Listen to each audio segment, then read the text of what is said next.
We're going to make some things clear regarding your position when you're choosing the supremacy of God and you're not going to continue within the collective that are governed by the rule of law and the legal system. Unalienable is God given. Uh, we know that God's property could never have a lien against it in the sense of anything to do with man's legal world. You've been set at liberty from the legal costs and debt. You're still basically owned by your creator, and you're still always your creator's property, but you have no legal lien on you at that point. But when we're going through this again, we're looking at what is unalienable. Well, your God-given Christian name is native. It's from the tribe. It's tribal because it comes from the tribe of Judah, which is the kingly tribe. So when we talk about Christian name, we're actually talking of the tribe of Judah, where the sovereignty and the kingly bloodline came from under the nation of Israel. So it's native, it's non-transferable, it's spiritual, it has nothing to do with legal.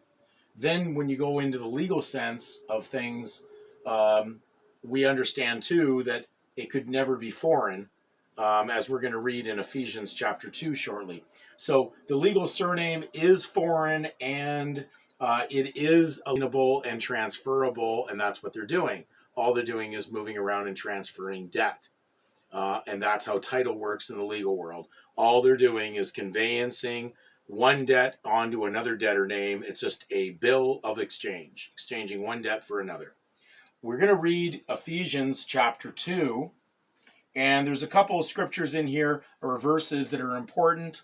I recommend anybody read the entire chapter 2.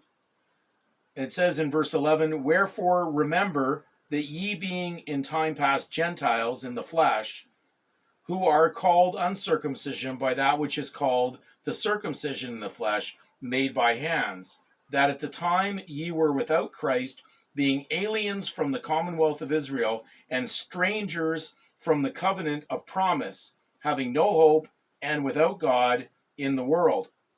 Remember, Gentile surname, even in 1755, Samuel Johnson's dictionary, defines that term, a surname or a gentilidious name, as someone of an uncovenanted nation, one who knows not the true God, so you have no promise, you have no hope in that world.